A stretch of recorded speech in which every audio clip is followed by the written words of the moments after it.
Zlurpcast!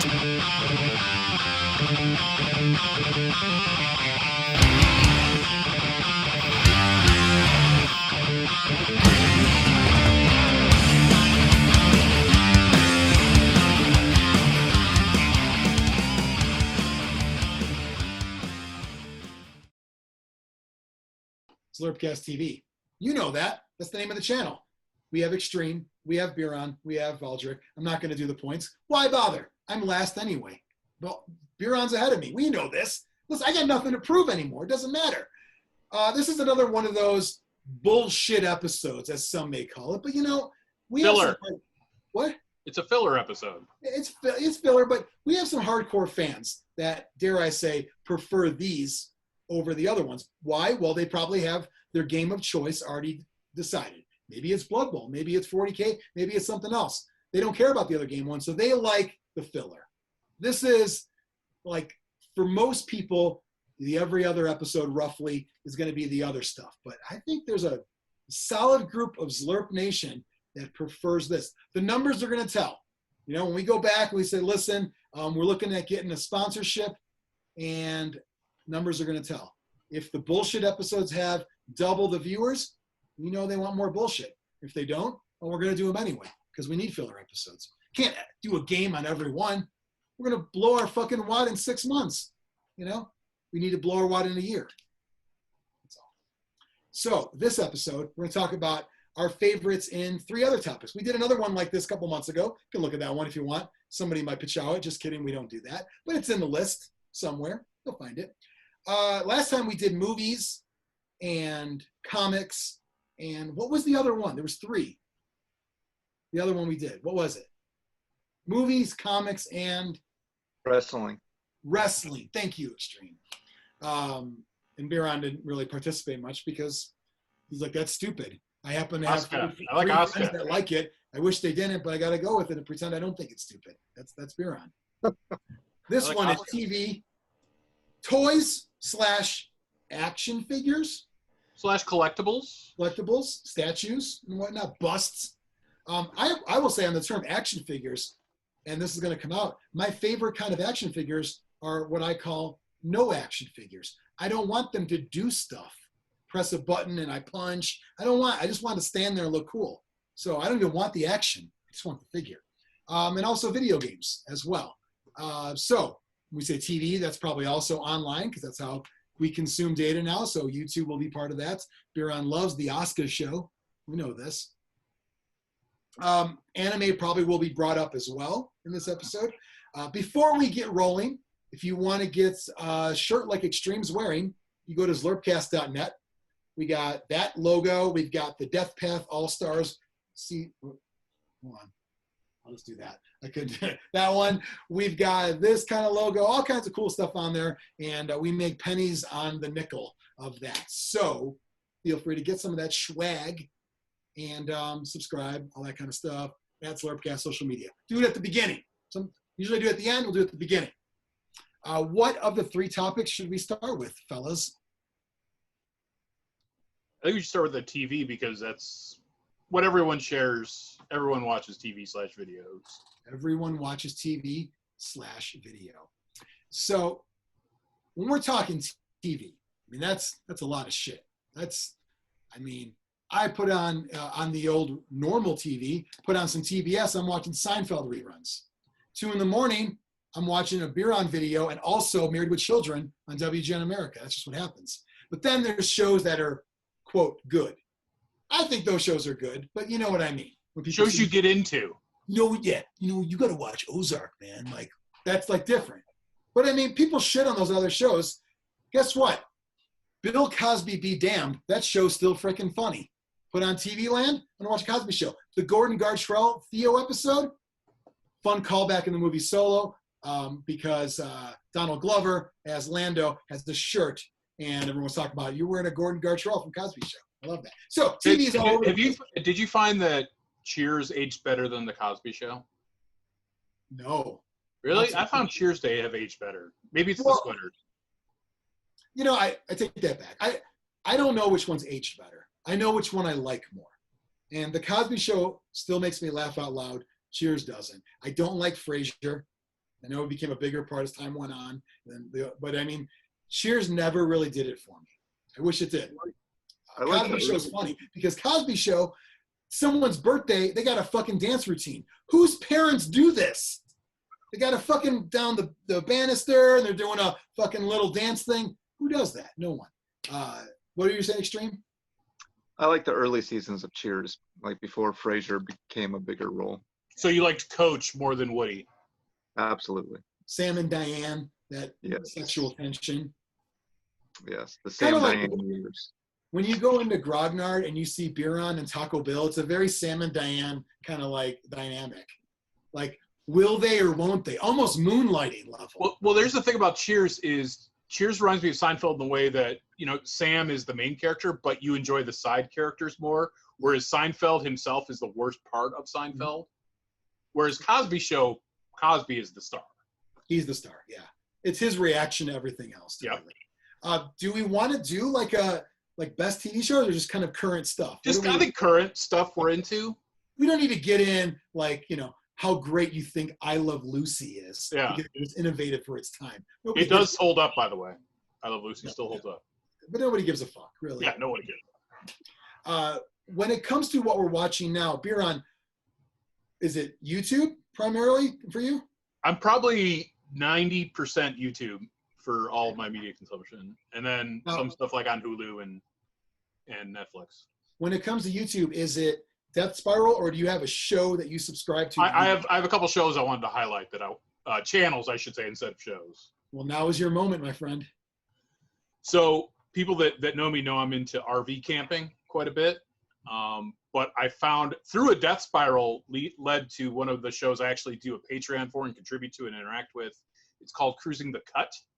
Okay. It's a UK-based guy. In the UK, they have RVs and they call them caravans, but also RVs or Arby's? I don't think they have RVs in the UK. Okay. RVs, recreational vehicles. Okay, I'm making sure. Yeah. And I know for a lot of people that are into RVs, they're also into Arby's. Because you could drive an RV while eating Arby's because they're the cleanest sandwich you can eat from a fast food place. That is very true. I mean, yes. Don't get not the cheddar one, just the plain. Oh, plain standard issue roast beef sandwich. Yes, it's made from old shoes, but we don't talk about that. It's so good. But so what this is, so we started with a travel trailer, you know, towed behind a truck, and then we now have a big, they call it Class A, motor coach, they call it. Well, in the UK, you can't have those really motor big coach? things. Motor coach, yes. You like the term coach? I hate the term coach. Okay. I thought I'd be like, yeah, because I mean, are you coaching it? Yes. Okay. Yes. So it is not a very good team. No. So in the UK, they have basically small versions of that, but what they also have is a canal network from olden days that were, you know, pulled by oxen and whatnot. But they have these things called narrow boats, which are like 50-foot long, only 8 feet wide boats that people live on. And I watch these right before I go to bed and I sleep like a baby. It's just, they only go about 3 miles an hour. They don't have air conditioning, so I wouldn't survive with that. And it's just, this guy used to be in the local news and retired very young and does this, and it's very good to chill out to. It's called Cruising the Cut. Right, I mean, I don't want to get too personal. Are you able to fap to it, or? Yes, but I can fap to anything. So that's not saying because he was on TV and it's kind of like a star fucker situation. Well, it's funny because it's like he's the single biggest one that on YouTube, and he has like 150,000 subscribers. So it is kind of a niche market, as they say. I mean, we're almost there. I get what you're saying with this show. So that's that one I watch quite a bit. The other, obviously the gaming ones we all know about, like Uncle Adam's, the regulars. We talk about gaming YouTube right now for roundtable. So there's so many tabletop wargaming. Not even talking about board games. Forget about board. Tabletop wargaming. So many YouTube channels. I don't have the patience to sit through 99% of them. I don't know what including this one. This one's garbage. I'm not watching it. You're fucking watching it. You're the idiot watching this shit. I'm not. I'm here. When you watch most of these wargaming ones, I don't know if it's like the battle reports. Like, I'm going to try to hold a camera while I roll dice. Oh, I hate battle reports. I can't watch them. people that have like mush mouth, they can't really enunciate. It's just, they're so agonizing. And I know people will not like, oh, I don't watch mini wargaming. I'm sorry, it's still like the best. Yeah, like, the best produced for sure.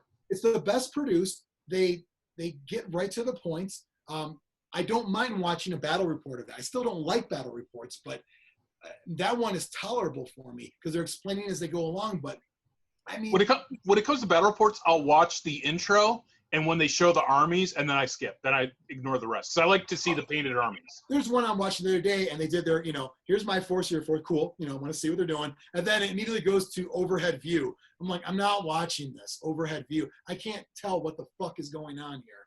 And I get what they try to do. They didn't want to do the whole, I'm going to hold the camera, but that doesn't work either. So I applaud more content, but 99% of it is not for me. So the only ones I really watch, mini wargaming. I will check out Guerrilla Miniatures Gaming as well. He's good for finding new games too. That's what I like about Gorilla. He's got all. They play anything. Right. Anything. Beast of War doesn't do it anymore, right? They're on the tabletop now. And I don't like it as much. Beast of War was my favorite for years. That was, the early YouTube days. That's all I ever watched was they covered every game. They did it right. They had accents, but I could easily understand them. They had passion for it. And then the other one would be Uncle Adam. He just talks. Like that's Tabletop Minions, yeah. Yeah. He's tried battle reports, but I just Just do your thing. The only thing I don't like that he does, I don't like he calls it the Every Other Sunday show. I don't like that because that's a live stream. Like, hey, we got a guy from Ohio here. We got a guy. I don't care about that. I want the 15-minute. What is your point? Just tell me. His Every Other Sunday show is great to leave on in the background, and I think he knows that. I'm sure that most people don't watch it. But there was one, I forgot what the topic was. I had to scroll 30 minutes into it to get to the topic. Not blaming him because that's what that show is. The show is a train of thought. But, I only have a handful of wargaming videos I can watch. The painting ones, most of them are difficult to get through. The GW ones are the best. Yep. But there's some other ones that, I watched one because it was, contrast paints are such a weird thing. You don't really know how they're going to turn out. So I want to see what people do with them and see if it happens, the same shit happens to them or whatever. And some of them are just brutal. And I'm not criticizing their painting. I'm criticizing their video production. So it's tough. And I applaud more content. I'm glad there's people watching. You look at the counts, people are watching them. It's just not me. I'm not watching. See, with Tabletop Minions, I like it because he knows how to do it. He knows that audio is more important than video for his content, and he knows that. And one thing he does that I find almost everyone that does a live stream does that I hate, and you brought this up, start calling out people in the chat. Oh, hey, from Bucharest or what? I don't care, but I get engagement's important for They're that. doing engagement. If somebody's like a contributor, they want to we'll shout them out. It's just weird. It never ends up well, like archived. Right. On like the day of, fine, we're gonna all say hi, but like a year later, it doesn't hold up. That I got to scroll 30 minutes to get to the points. So for me, I just don't care about those. There's not a lot I really want to watch, and there's too much other shit too. But I will watch certain ones. You guys like Tabletop Minions is the only gaming one I actually do the $4 Patreon level for. Yeah, I have not contributed. I probably should, but I might buy a Pachow shirt. I'll do that because he's got like one in the Ramones logo I want to get. Yeah, he does. Yep. But that one is audio is more important than video. He's just talking to me. It's kind of a cool approach to it. Do you guys like unboxing videos showing people what is in stuff? Not for when they're showing me a sprue. I'm like, that does nothing for me. Yeah, show me a sprue. So just in recent times when the Indomitus box set was announced, I was like, well, I want to see what's in it. And everyone's doing one. And most of them were just terrible. And then there was one that said he opened up the book, he went through page by page, and he went through, assembled versions of those that he did. And it's just sometimes less is more. But I know people love unboxing videos. Just don't know. It depends. Yeah. It's a weird thing to think about that you actually enjoy watching someone else open something up. Yeah, it's weird. But a lot of times I want to see, like, so if you want to buy maybe a new game, maybe you're eyeballing Star Wars Legion. You know that Fantasy Flight's going to make it look like the best thing ever. Mm-hmm. And so you go on the website. It's hard to tell like how big are the counters? When's that? And then you see a regular person open it. I don't know. I think it helps visualize it in your own hands. Like when Biran watches porn, right? Mm-hmm. You will intentionally find guys with large penises because you want to visualize that you've got. That doesn't work. I only watch lesbian porn. Oh, really? Okay. Mm-hmm. What about unboxing? I like unboxing videos for games I'm on the fence about. But if it's something I know I'm going to buy anyway, then I don't.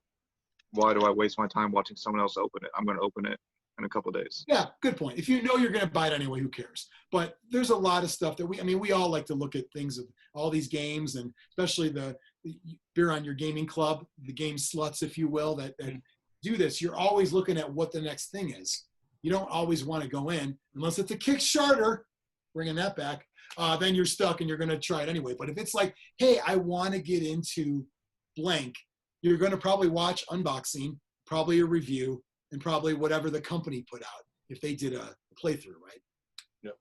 So going back to the videos, for gaming, the only one I watch very consistently is Tabletop Minions, and Cruising the Cut for my boating on Canal Video, and also for general entertainment, Red Letter Media is my favorite, the one I watch every single video of. They do kind of movie commentary and stuff like that. They're out of Milwaukee. What do they do? They do reviews of movies, of TV shows. They do like a thing called Wheel of the Worst, where they spin a wheel with a bunch of really bad VHS and DVDs on it, and then they have to watch it and comment on it. Okay. They'll get guest hosts like Macaulay Culkin is on there frequently. Some C-tier stuff. Patton Oswalt, I believe. Nice. Fits in that same realm. So Red Letter Media, Cruising the Cut, Tabletop Minions. Those are my top three. Those are good. Valdric, Xtreme, any? And for TV, I'm sorry, for TV shows. Let's do online first. Okay. We'll come back. You guys have one you want to talk about, or you want me to go? So are we doing YouTube only or online stuff? Just online stuff, like non-traditional TV shows, like stuff. I'm not talking about a Netflix show. I'm talking about the things we discussed. Well, I haven't been watching as much gaming stuff on YouTube as I had in the past. I did watch Guerrilla Miniatures pretty religiously, but it doesn't have to be gaming. Whatever. yeah, I've been watching. What is it with the two of the best gaming podcasts and thumb rings? Both Guerrilla and Tabletop Minions. He has a thumb ring, Adam? Huh. He's Wisconsin thumb ring. Gorilla is Canadian thumb ring. Are you like maybe Mike knows the scientific term for someone who gets off on digits? Is that a thing? Digiophile? I don't know. Made that up. Phalangophile? I know you're really into that, Biran. You're really looking at like fingers and toes. I'm not a foot guy. The Tarantino level in the toes. No, or like Rob Liefeld level of feet. Right. They don't exist. She's so hot, I would lick the shit from her toes. Like, oh, why? Why would you do that? And that's for you, Todd. You can't sponsor us. I'm sorry, Brian. You were talking about. I interrupted your talk about Guerrilla Miniature Gaming. I don't know. I used to watch them a lot. I haven't watched them in quite a long time. I've been watching a lot of Fitment Industries for some car videos. And what else? What Culture for all my wrestling stuff. They do a lot of like top tens and stuff, right? Who's that? Yeah, they do a lot of like top tens and stuff. Yeah, they do that for like their pop culture stuff, but then there's like a whole separate like wrestling thing too. Those are the British guys? Yeah. I don't know what else. Toy Galaxy. Yeah, Toy Galaxy, of course. It's always entertaining. What about Twin Galaxies? The ref. I don't think they have a YouTube channel. I think they're struggling to stay in business under their YouTube 8 owners. It's too new for them. I don't think they want to do YouTube. Yeah. I can't think of who else I follow. But I think Toy Galaxy is a solid, just general pop culture follow as well for classic 80s cartoon memorabilia. Yeah, I end up watching a lot of stuff on there that I don't even care about, but it's just entertaining. Like, yeah, because he's really good at it. Yeah. And people just send him. He's one of those guys that has a PO box, and people just send him sometimes hundreds and hundreds of dollars worth of stuff. Wow. How do we get in on that? Throw some Anthrax in there. You never know what you're going to get. Yeah.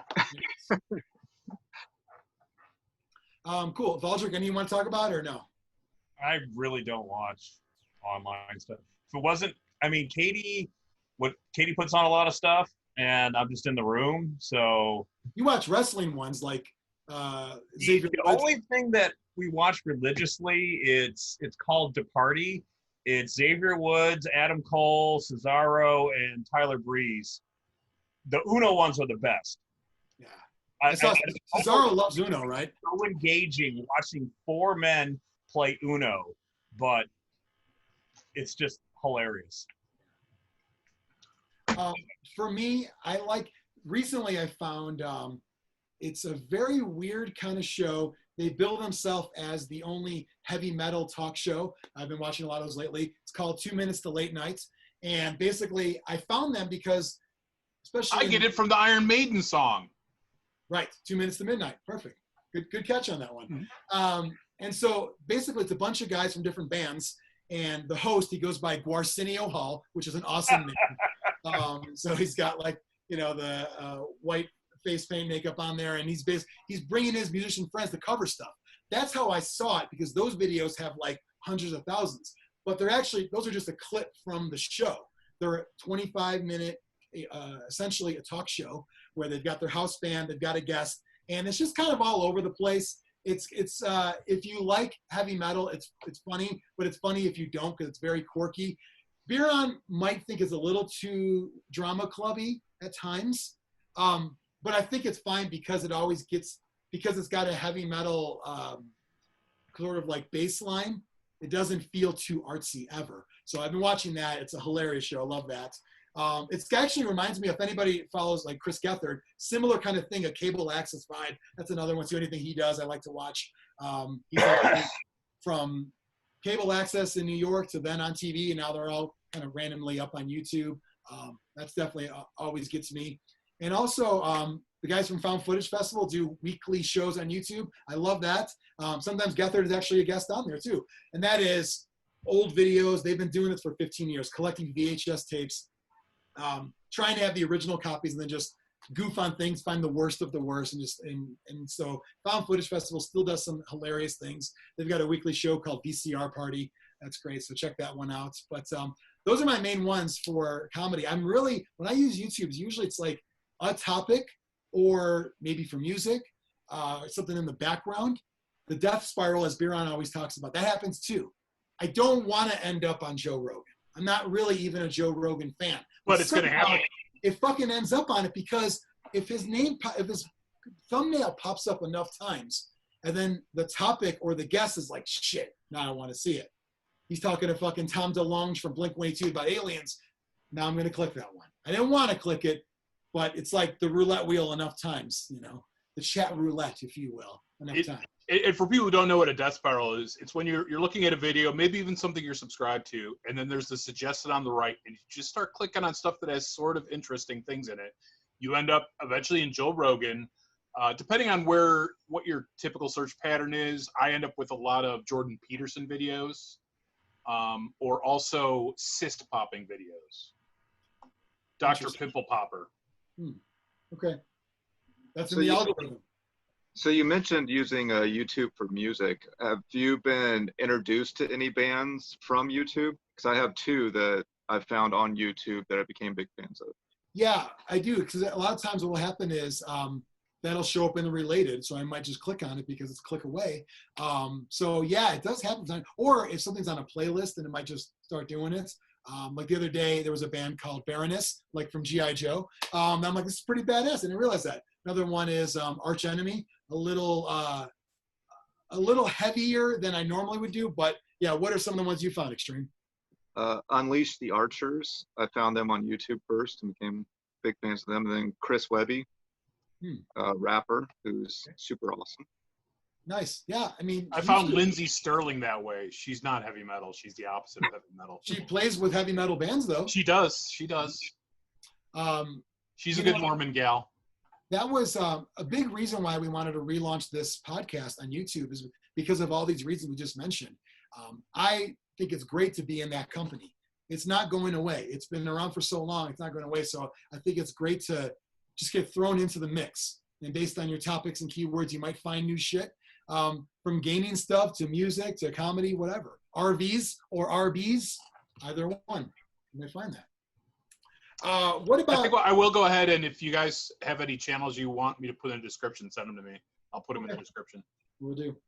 What about, dare I say, I don't want to even use this word, but real TV? Like what, and that includes, Netflix, Hulu, all that stuff too. But right. What about those shows? People are always telling you, you got to watch. And like, before we get into our favorites or things we're watching, but when someone does that to you and said, you got to watch. It makes me not want to watch it. Well, there's that. Like what I always do, I always go, I have to look at how many seasons it is so I know what I'm in for. Dude, you got to watch. What was the one someone told me? What's the one on Showtime, Dysfunctional Family? Shameless? Yeah, Shameless. Yep. Never watched it.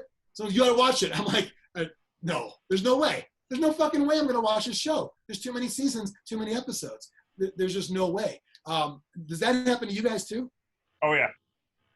Or even if it's an hour-long show, I'm like, I don't want to commit to an hour-long show. If it's a half hour, I'll give it a shot. But and some of the Netflix ones that are hour-long are really an hour long, not like 44 minutes or whatever. TV hours like 46 minutes, but it's whatever. But how many seasons do you give if someone's like, okay, I'll watch. Like there's 2 seasons of this, and they might make another one. I'll jump in. All right? 2, yeah, I'd say if there's 2 that I can watch back to back, and if it gets to like 3, 4, 5, no. Yeah, there's just some shows that I don't. It's weird, and it's not that. You got to remember, we are living in an era where TV is so good, but a movie is 2 hours of your day. A good TV show is, 15, 20 episodes times an hour each times how many seasons? Mm-hmm. That is quite an investment. And everyone you know is like, you got to watch, man, you got to watch this. I don't think I gotta. I don't think I need to. Have you ever gotten one where it meets the criteria of not having 50,000 season to watch, but you watch like 5 episodes, you're like, oh, that's really good, and then you abandon it, and then you never come back to it. That happens to me all the time. I just, and it's usually more comedy than drama because it ends up being I don't need to know what happens, where you get sucked in to a story. You might need to know what happens, but it's just like we live in such a weird time where there's too much to consume. And that's why when it comes to a show like this or like my radio job during the day, like we talk about people, it's such a weird thing. People are giving us their time and we're giving shows our time. And when people appreciate the value of that, it's huge because our time is so valuable, not to make anyone feel like they're so great, but it's like, it's true though. There's too much shit out there. There's so many things. Our parents grew up with like 3 TV networks and that was it. That's not the case anymore. So there's so much out there. So their friends were running around. Did you watch Dallas this week? Right. And that was their only option. Yep. Yeah. Did you catch the finale of Newhart? Yeah. It was like all a dream or some shit. What a cop-out. Like, Wings, can you believe that his son was gay? In what show? Wings. Oh, man, the helicopter pilot was hot in that one.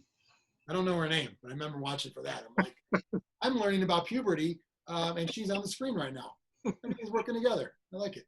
And the one dude down there was also in a bunch of other stuff. He's got the weird voice. Not Monk, the other guy. Lowell? Yeah, he was in Sideways, the movie Sideways. Yeah, Hayden Church. Yes, Thomas Hayden Church. He's been in a lot of good stuff. So let's talk about these, quote, real shows. Yeah. What are some ones that you've watched relatively recently that you think people should check out? For me, it was The Old Guard. Oh, that was Charlize good. Theron. It had the best non-token gay couple ever. Charlize Theron is my favorite African-American actress. This is well known. South African-American. Right? African-American. Is she actually American? Yes. You have citizenship here? Yes. You checked? I married her to get her citizenship. I'm sure there was like a right-wing database that's got all that shit in there. Yeah. So how do you watch that show? What is it on? That was that Netflix or Amazon? I can't remember which one it was on. It was either Netflix or Amazon. Okay. You know what's kind of funny? I actually, for the first time in I don't know how long, I have canceled my Netflix. Not that I don't want it anymore. I will be. It was hacked in, and I changed the password, and I kept having problems. So I'm like, I'm just going to delete it, and then wait a couple months, and there'll be a show. Because I mean, obviously, I'll have it again. Yeah. But it's weird not having it because there's never a shortage of TV shows ever. People go, "How you not have Netflix?"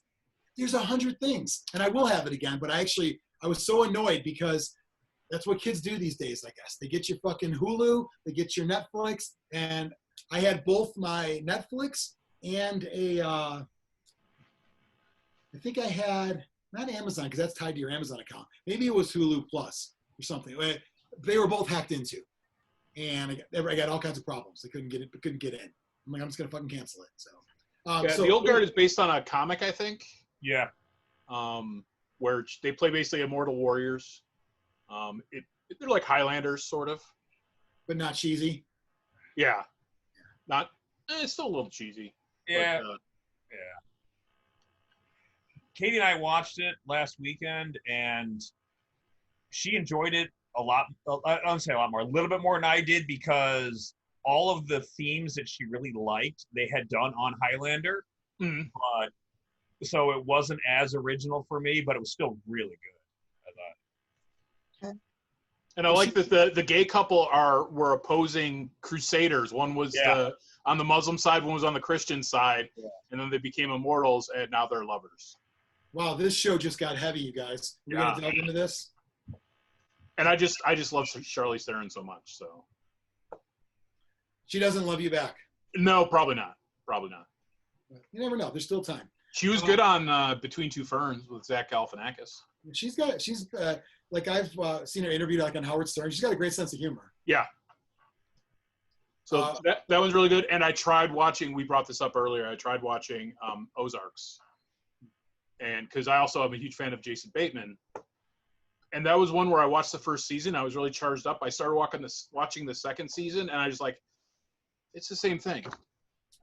Yeah, I like it. I mean, I'm a big Jason Bateman fan as well. It's sort of his baby of the show. The most recent one, I think, was 3, right? Yeah. And it got out to a slow start, but I dug it at the end because of a new character popping in there. He was great. But, I mean, I like it. It's one of those that has a lot of hype, so you never know. But I think it's done pretty well. I enjoy it. I'll keep watching it. Yeah, and those are, I think Old Guard was the last one I watched all the way through. We kind of binged that one. Xtreme, Valdric? I just finished the latest season of Last Chance U on Netflix, which is that the junior college football thing? Yeah, which this is the 5th season, but each season is like an individual story because each one's they switch schools and each one's a different year of football. So you don't have to watch them in order if you don't want to. But it's super good. I really like that show. Is it better than Hard Knocks? Kind of, but since it's junior college, you have like people with real problems, not like professional athletes. Because the Hard Knock stuff is all kind of staged. Like you might have a rookie that they want to follow, but it's not real shit. It used to be Hard Knocks used to be must watch for me. It was one of the reasons I kept HBO, and it kind of went downhill. I want to say eventually. I mean, I like it because it's football and it's NFL and it's fun to see people and personalities, but it's not really a good show. It's just not. To me, it's staged to be, a commercial for the NFL. Yeah, pretty much. I think it was the Cincinnati Bengals where they followed around Ocho Cinco at the time, and it was because I know he's kind of a showboater, trash talker. I don't usually like that, but they showed him, and I actually ended up really liking him. Yeah, like it showed his personality where he was talking. He's putting his big diamond earrings in. He's like, I got these from Claire's Boutique. You can't tell they're not real, and I'm saving money. I don't think I watched that season, but like the last one, they had the Raiders, and it was all Antonio Brown drama with his helmet and shit. And I get the fact that it's kind of like not real time, but it's current, but for what it is. But Xtreme, that sounds like a better show because it's more real shit, right? Yeah, it's it's basically guys that are going to junior college, trying to transfer from there to a Division I school, hopefully, and then continue chasing the dream. But they're all kind of, at that borderline where are they really good enough? Or, maybe usually each season there's like a guidance counselor or someone that's really like pushing, just finish school, like let's get through the school stuff. On this last season, like one of the star players was actually homeless, like living in his car because they didn't have dorms and they don't do scholarships. So like all the struggles of that stuff, like I don't know, I appreciate the realness of that show than still chasing your dream. Is it like a real life The Blind Side? I mean, some of the stories are, then other ones aren't. Like you follow those type of characters, but then on the same team, there'll be a guy that lives in like a rich neighborhood and isn't really struggling, just isn't quite good enough, isn't as good as he thinks he is. Right. But that pretty much describes Biran and everything. Hey, the only thing keeping me from going to high school football to college football was talent and lack thereof. Yeah. I mean, that stops a lot of us. And I think you also liked video games a lot more than you needed to. And I didn't like exercise or being yelled at. I really wish there was somebody I knew, a producer or someone on the show. I would love to see a like side show or a different show about independent baseball teams with the same concept of these guys that are, you know, chasing that dream still, but are struggling through not getting paid very much. And stuff like that. Well, that's the weird thing about are baseball players ever like drafted to go right to the pros, or are they always sent to the minors? You gotta spend some time. Yeah. It's completely different than like, especially like basketball is like there's the longer you wait, the more you're screwing yourself. Yep. Of a career. Baseball is the opposite. You just have to like, it's constant learning. And it's crazy too, because everyone always thinks, well, they're professional baseball players, so they're going to be rich. But like the lower level minor league guys and independent, they're like getting paid nothing, like below minimum wage. And the big news this year, they cut all those minor league, even before COVID, they cut all those minor league teams. It's like those guys are making like $30,000 a year. You know what I mean? It's like, if they're lucky, I'm sure. Yeah. Right. They're not. They have other jobs. A lot of them are teachers and do other things, but they're struggling there. Well, like if you're a high draft pick, you're still, even if you're in the minors, you're getting paid a major contract, I assume, right? If you're like a number one draft pick or something. Well, you have a rookie contract based on where you're drafted, so you're not hurting in the same way that the low level guys are, but you're not a millionaire. But a lot of them are probably, they finish college baseball and they still want to play, so they go to the minors type stuff. Not good enough to get drafted. Extreme. Did you get into Brockmire at all? No. I wanted to like it more than I did. I love it. I didn't finish it because is it done now? Is it done? Yes. Okay. I didn't finish it, but what I watched was fucking hilarious to me. I thought it was great. You need to watch season 4. Season 4. Oh, 4 seasons. I'm out. That's the last one? Yeah, that's the last one. I think I watched the first jump 2. ahead, so it takes place in the future. Okay. It's completely not what I expected at all, you know? And, it was so good. I wasn't sure if Extreme, if it was enough minor league and baseball stuff for you to enjoy that. Speaking of minor league, I keep on getting ads on Facebook for the Chicago Hot Dogs. Have you heard of this team? Is that a softball team or something? No, it's a minor league baseball team, and they have like a Chicago-style hot dog on their hat. Yeah, I don't know them. I wonder, are they another unaffiliated maybe? Yeah, I think they're unaffiliated. I don't know where they play. Semi-pro kind of. They're putting all their money on Facebook ads. Yeah.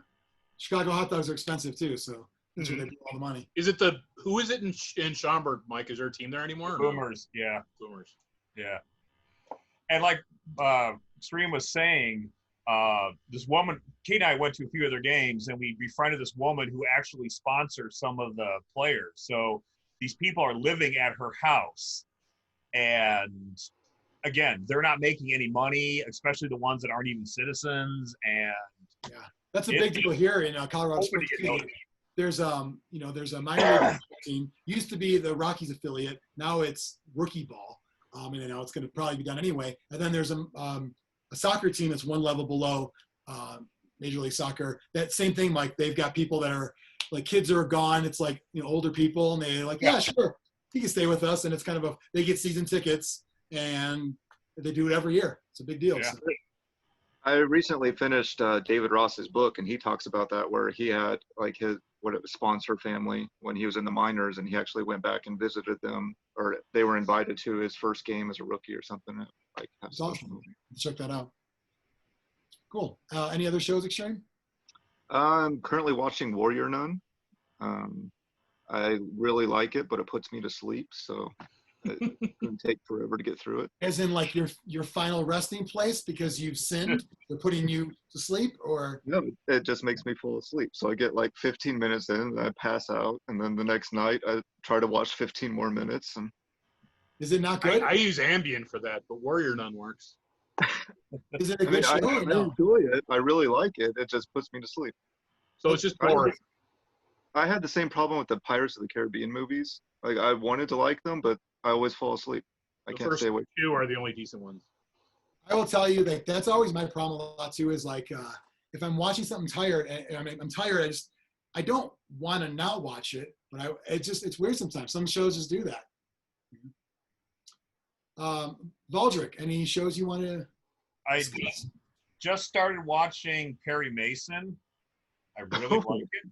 Like the old school. Is there a new School Perry Mason? What? Is there a new Perry Mason? Yeah. It's got the guy from it's on HBO. It's got the guy from The Americans. Okay. Yeah. It takes place in 1931, 32. It's that whole. So it's still period. It's not a modern. Oh no. It's a period piece. Yeah. And he's more of the private. It's at the early part of his career is when he's a private eye more so than a lawyer. Although he's working with Jonathan Lithgow, who's a lawyer. So it's really, if you like that early Hollywood noir kind of stuff, it's really good. I didn't even know that existed. Yeah, it just finished one, and I got to hurry up and watch it because it's on demand before that goes away because of the HBO Now thing or whatever it is. Biran, did you think he meant the old show? Yes. So did I. I also like a show called Leave It to Beaver. You guys, That's on Pornhub though, right? I just got into Murder, She Wrote. It's fantastic. Yeah. The theme song's phenomenal. Heart to Heart's my favorite still. That's a good one. And I'm Max. Oddly enough, Brockmeyer starred in the Filipino version of Heart to Heart. It was Moida. Anything else, Mike? Is that the big one? I was trying to think. I was watching something. I can't remember what it was. So yeah, no. Okay. For me, right now, we finished Kidding on Showtime. Jim Carrey. I like anything Jim Carrey does, and the weirder the better. Like when he's goofy, like those early movies. I like all the fucked up shit. It is insane. It's like Mr. Rogers, but he's all fucked up.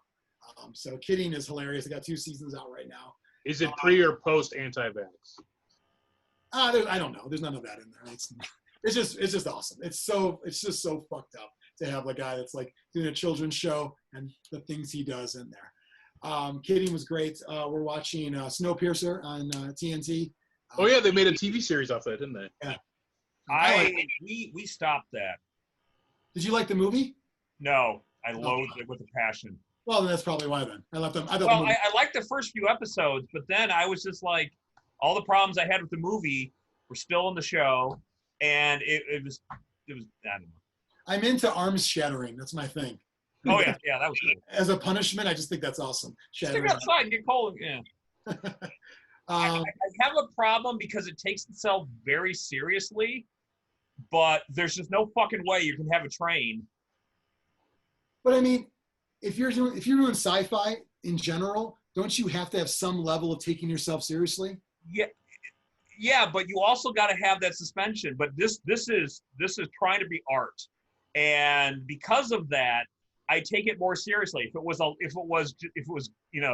campier or goofier or what? Well, but the movie did the same thing. The movie was we're gonna have a message and all that kind of stuff. So yeah, and it beats you over the head with the message, and it just didn't. If it was just a stupid sci-fi movie, I would have probably enjoyed it. But since it took itself so seriously and tried to be art, then I'm going to take it very seriously. I'm going to criticize everything about it. Yeah, they're going to pick it apart. Going to knock that whole train over. It's just, it's no. It's something that if you can't get past I want to get into it. So we're about halfway through that. You guys recommend, somebody, I think Biran recommended the Harley Quinn animated series. Started watching that. That's pretty great on HBO Max. There's also I get so taken back when Vanessa's watching it and all the filthy language. It's like it feels awesome. It was great. And immediately I'm like, that's Dean Peletis from Community. Immediately when Riddler came out, I'm like, that's him. He's acting so like flamboyant, perfect. Did you guys check out Doom Patrol yet? Yeah. Oh, I love Doom Patrol. Is that good? Okay. Yeah. Is that the one with Kitty Pryde in it? Or is that Umbrella Academy? That's Umbrella. Okay. Doom Patrol, it's the Morrison comic version of that. It's got the woman from Orange is the New Black, one of the two Hispanic women. Oh, One yeah, that got I think it's Latinx now, Mike. You got to say Latinx. there's a lot of there's one that actually if it's the one I'm thinking of, is it I forgot her name. She loves like metal and Slipknot. I see her on Instagram. It's hilarious to watch someone you wouldn't expect get into that kind of stuff. But, So like Doom Patrol, Umbrella Academy, I will say this: they seem of a higher grade than the CW DC garbage. yeah, I haven't seen those yet. There's so many comic shows, and I don't you never know what to try and what to get into. Like all of them, like Arrow and the Flash, they seem like teeny. I don't watch it. You watch Supergirl? Yeah, that one's the worst. It is, but I think it's supposed to be the worst. I don't think they're like it's almost like it's bad on purpose. Yeah, I think so. I mean, low budget. Like Netflix did all those ones for a while, and I think they're kind of like, we're done with this. Well, no, Disney said you're done. Disney with said this. no. Disney said you're done. Oh, really? Okay. Oh yeah. What was the one where they're all inside the asylum? It's a Marvel one. Wanted to watch that one too. I forgot the name of that one. They're all like a mental illness. There's a Marvel show that I wanted to watch. There's the New Mutants movie that they marketed that way. Yeah. No, I don't think it was that. Well, no, it was a show. There's so many out there that do that kind of stuff. But what else? Watchmen show was good too. Oh, Watchmen show was amazing. It was great. So was The Boys. If you're talking about comic shows. Oh, it's so good. Oh, The Boys is so good. The Boys season 2. Yeah, so The Boys, it got me to finally read the comic, which I've always wanted to, and I just never did. I'm like, well, it's phenomenal. It's done so well. So. Oh, season 2 is what, in just a few weeks, right? September 4th, I think. Mid-September. On the topic we said earlier about things that you start and then stop, I want to throw this one out there because I really liked it going in. Have you guys watched Man in the High Castle at all?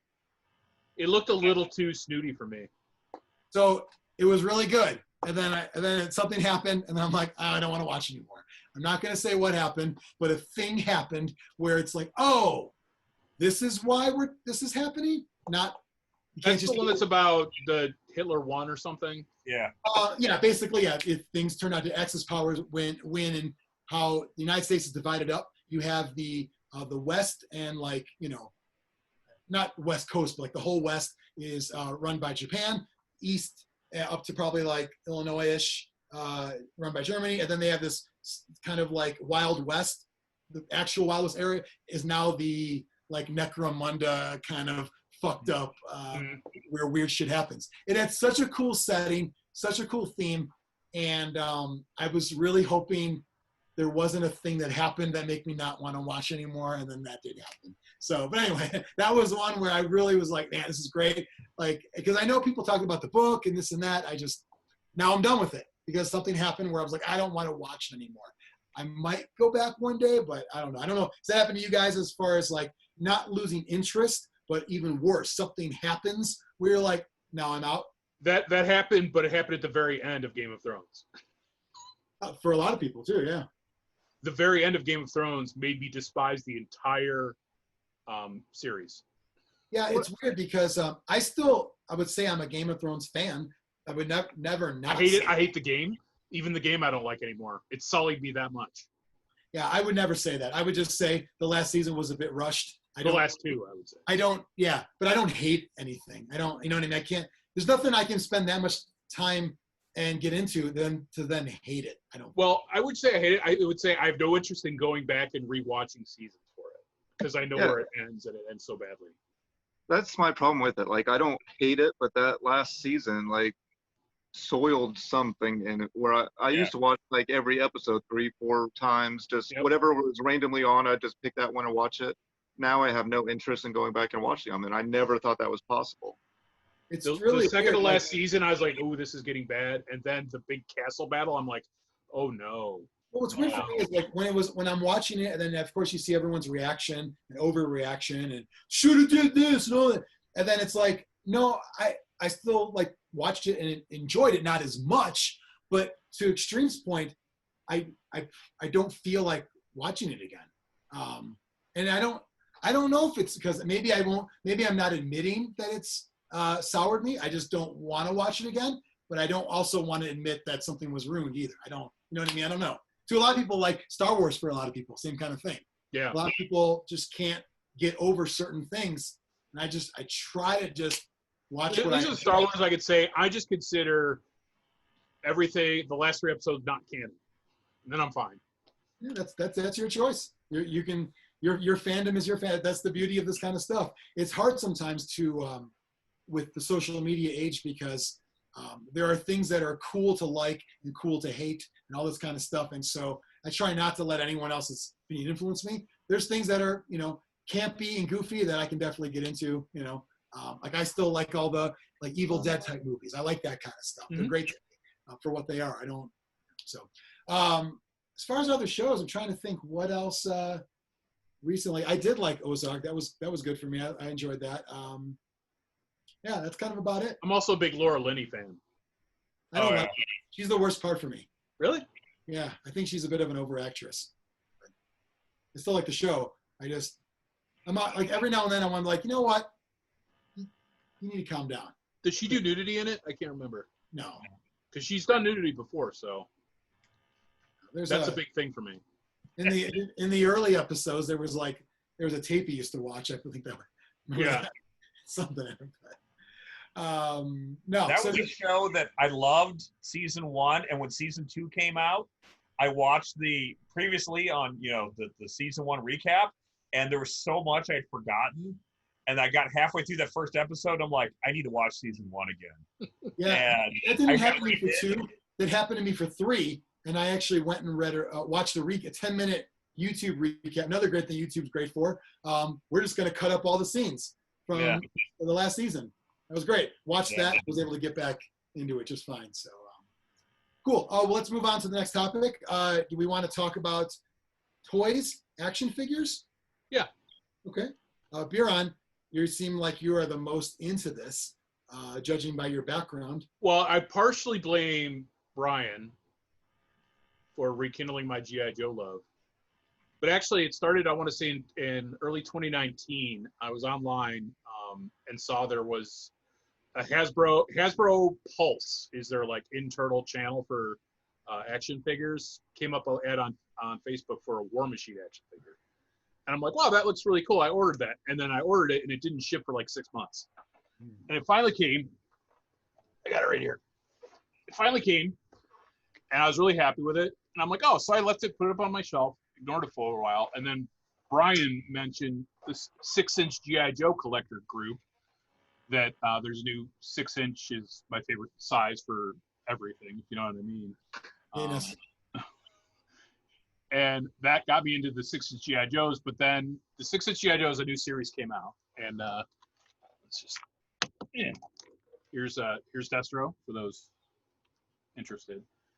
Came out, and I was super excited for this first line, and they've been hard to get. So I go to the stores hunting for these G.I. Joes, and then I see other Marvel Legends figures. Marvel Legends is their collector line of Marvel Legends. Are those like kind of bridging the gap between statues and action figures? Yeah, they're hyperposable though. They have like 32 points of articulation, so you can really go nuts with them, which is it. Because if you remember in the 90s, the Todd McFarlane figures that came out, those were like statues, like one arm would move. Yeah, and that's it. I had a Cable action figure, and it was like the worst thing ever.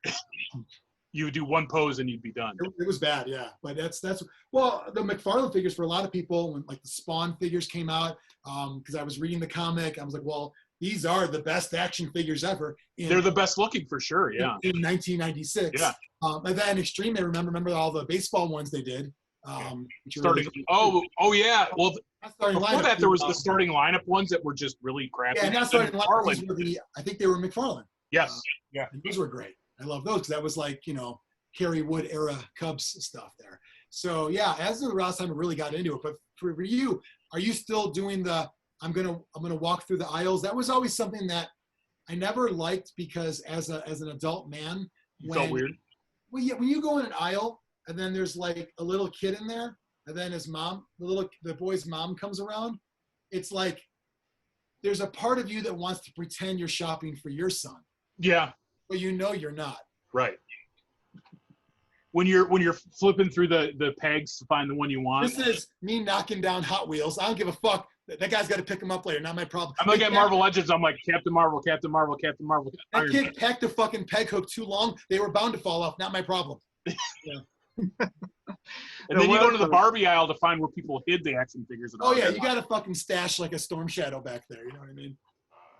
So then I was like, oh, look at this Marvel Legend. And then I'm like, okay, I'm only going to get Iron Man figures. So I'll have my little display of all the different Iron Man. I throw War Machine in there as an Iron Man. So you said, I'm going to just, I can't go nuts in this house. Right. So I'm going to limit myself. I'm going to pick my guy and related universe guys, maybe. Yep. And that's going to be it, right? Yep. And what happened? And then I saw the newest Fantastic Four Thing action figure. Because I saw the Thing in your setup, and that's and I'm like, I gotta have it. You didn't stick to your Iron Man gimmick. No, so I picked up the Thing, and then I saw Gwenpool, who I'm not that wild at as a character, but I saw a lot of cool poses. I'm like, well, I'll just get Gwenpool, and she'll hang out. She can pose, and I put her on, Thing's shoulders. That looks cool. See, you basically are doing the real life Death Spiral. Yes. And then I'm like, I like Rescue. Even though I'm not a huge Gwyneth Paltrow fan, I like the way the armor looked. And I'm like, she's kind of Iron Man. So I got Rescue and put her with Iron Man. Then I'm like, I should do like Lady Avengers. So I bought She-Hulk. And then I'm like, well, I'll go ahead and get Captain Marvel because she's on discount because no one wants her. And I'll put her in that. And then before I know it, I got Black Widow. Huh? Are these movie adaptations or no? Both. Some are movie, some are comic. And I'm mixing the two. Because I like, there are people who say, this is my MCU action figure collection, this is my comic. I mix them. I don't care. There's nothing wrong with it. I mean, you can do whatever you want. Do you mix scales or no? No. That's a no-no. One thing I found is important, and I subscribe to this, is relative scale within a line. So the G.I. Joe line, the first line they released Roadblock and Duke and Scarlet. But they're not all 6 inches. Like Roadblock is significantly taller than Duke, who's significantly taller than Scarlet. That's important to me. Because you can't them all be the same height. That ruins the effect. Well, like we talk about in wargaming all the time. Yeah. Size and scale are two different things. Yes.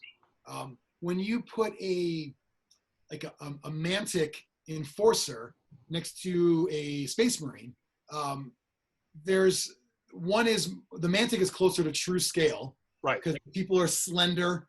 The hands and faces aren't like, steroid heads. But there's something lovable about the heroic thing that we love in a lot of miniatures we play. Well, it's because the scale of a larger head draws the eye.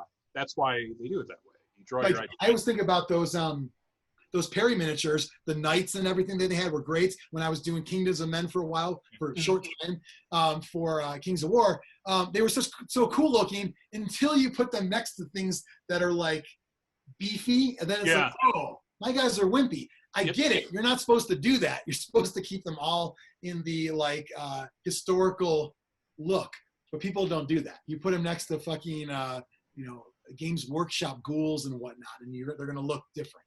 And then so I'm like, all right, I'm gonna make my Lady Avenger shelf, but that's fine, and I'll have my Iron Man shelf. But now I'm like, I kind of want to, because I kind of always had a Hulk shelf. You can kind of see it in the background here, but now I kind of want to get all of the Marvel Legends Hulks, and that's gonna be a little expensive because they go back quite a ways, and the older they are, the harder they are to get, the more you have to spend on it. So where are you gonna draw the line? Are you going X-Men? I'll only do my plan is I'll only do X-Men that I actually like. Because you can go hog wild on X-Men. I saw some, look at this wave. I'm like, I don't know who half these X-Men are. Does Marvel Legends have a ton of X-Men? Yes. Okay. Huge. They do whole waves. They have their own little Kickstarter system in Hasbro. It's like a self Kickstarter where they're like, hey, if you pre-order X, we'll make it. And they did the giant sail barge. They did that for their Star Wars line. Well, they're doing literally a 3.5 foot tall Sentinel figure. Wow. At the level of detail that their 6 inch figures are. And if it doesn't hit the goal, they don't do it? Right. But it hit the goal within 5 microseconds. Wow. And then they did a stretch goal, we'll add more tentacles, like prehensile the things in their hands that are strong enough to hold up a Wolverine. We'll add that, and they blew past that so quick. It's also cool they're doing it to the right scale. Normally you would just, whenever Marvel would have... Like Galactus. Right, you'd have Galactus, and he's a little bit bigger. He's a little taller than the Hulk. Right. Yeah, it's cool that they do that. So Yeah. But for X-Men, I was always more of on the Avengers side, not on the Filthy Mutant side. So there are some like Deadpool I want to get for sure. But there's so many Deadpools as well. So yeah, so I did that, and then I was at Target because a lot of these things they now do like Target and Walmart exclusives, so they can only be sold at their depending. And I was there. Do you know like the right day to go to these stores, like one of those deals? Well, there are street dates, but as I've learned, little grease gets you what you need from your average stock boy at Target. That's what I'm saying. So it's like, I mean, they probably don't know you as Biran. They probably know you as that guy. Yeah. But you know, when they bring the pallet out, they're unloading the truck, and you know there's a 1 per case sitting there. Yeah. You want dibs. Yeah. Well, that's part of the hobby that I think's been ruined by the internet and everything else. There's apps now that will search store inventory, so people will know exactly what's in each store. So there's no thrill of the hunt anymore. There's no really making those relationships. Is it real time? Yes. Yeah. Yeah. So they'll walk in, they'll be like, I know you have 6 of these figures. What we have on the shelf? No, you have 6 of them in the back. Go get me one. Go get them. I'm calling corporate. That reminds me of 20 years ago working at Best Buy. And what would happen is somebody would say, hey, do you have this? Like, I can look up other stores. And then you see, oh, they got this Jazz Drive. Yeah, they got it in Schaumburg. You go there, we don't have it. They shouldn't have told you that because it was like an update after each day. Or end of day. Or someone just can't find it, like fucking buried or stashed. That would always happen. We would stash like rare. Like, speaking of Spawn, the movie comes out. I wanted the soundtrack. Of course, I want the rare cover. I'm stashing that in the back. Mm-hmm. Public's not going to fucking get to buy that. I'm going to buy that from, whatever. And actually, I'll leave it stashed long enough where it goes clearance in the system. That's even cheap. But so when you're chasing down those figures, Xtreme, other people are getting it by the app and knowing what's what. Do you just give up and buy it online then? Yep.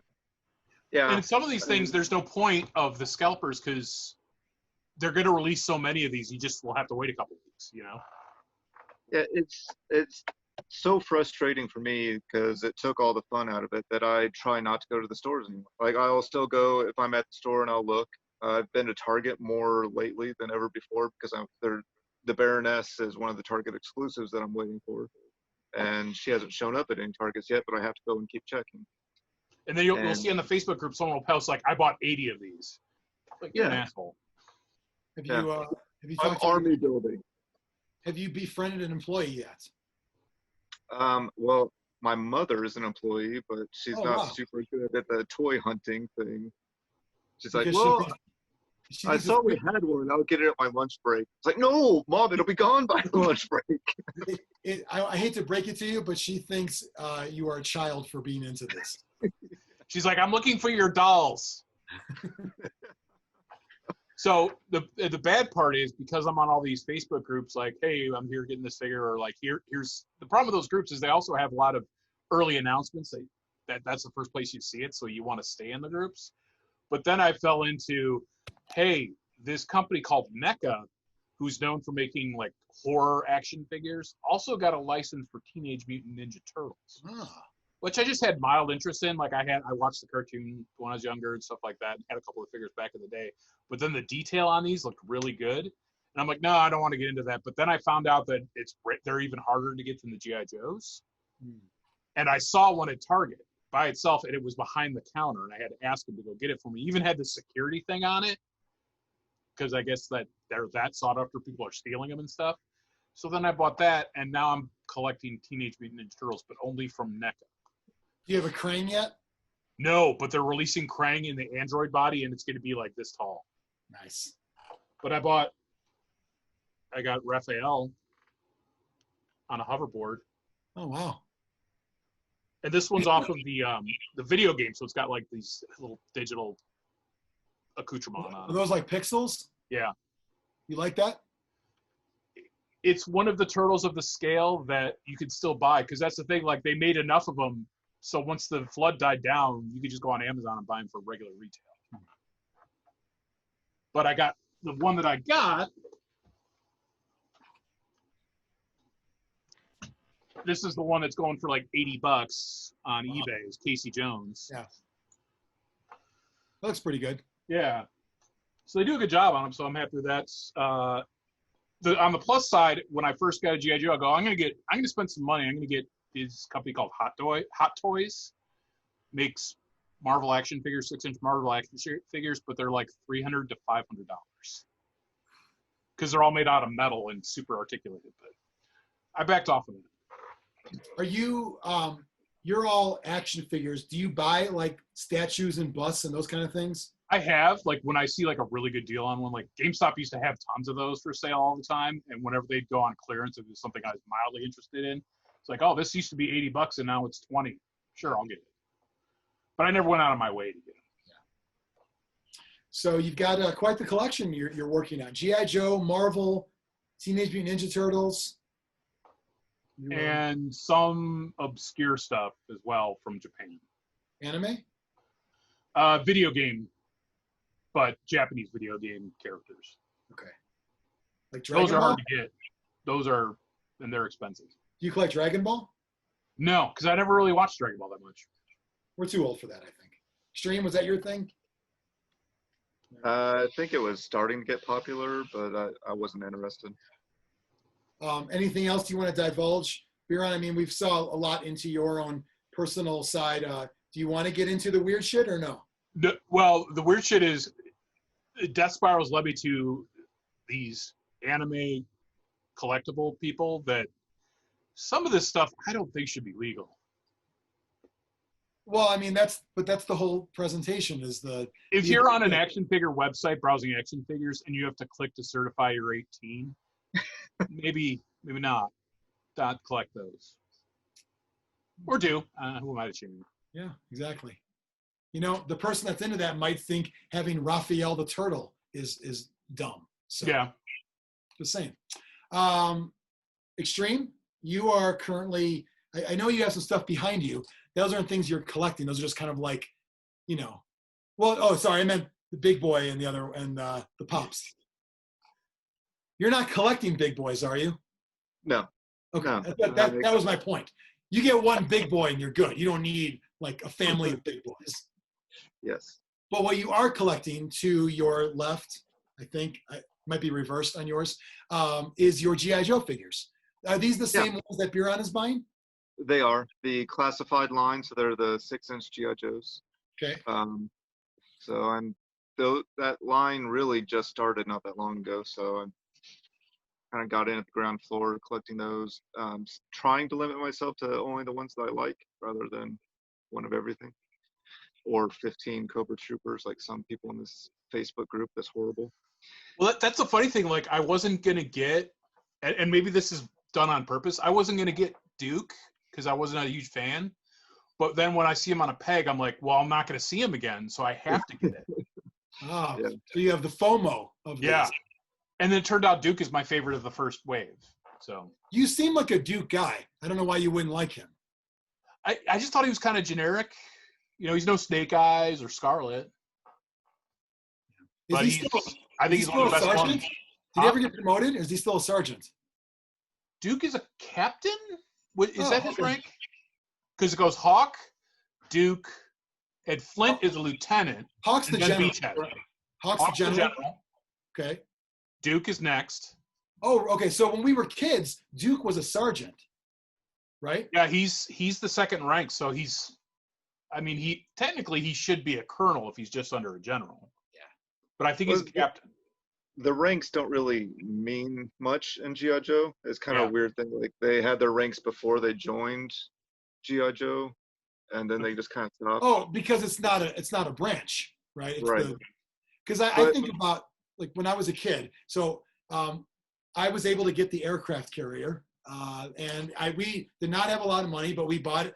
We would go the day after Christmas, and I was able to get toys that were half price, and that's how I got And for me, my favorite figure was the Admiral Keelhaul, right? Mm-hmm. That's my favorite because no one else had him. So he's automatically like my favorite. He was an Admiral, but he doesn't really fall in line because it's a different rank. Yeah, he would be on par with Hawk, but he's not. Right, he wasn't. And Falcon's code name is another code name that drives me crazy. Why is his rank in his code name? Like, Lieutenant no one else. Falcon?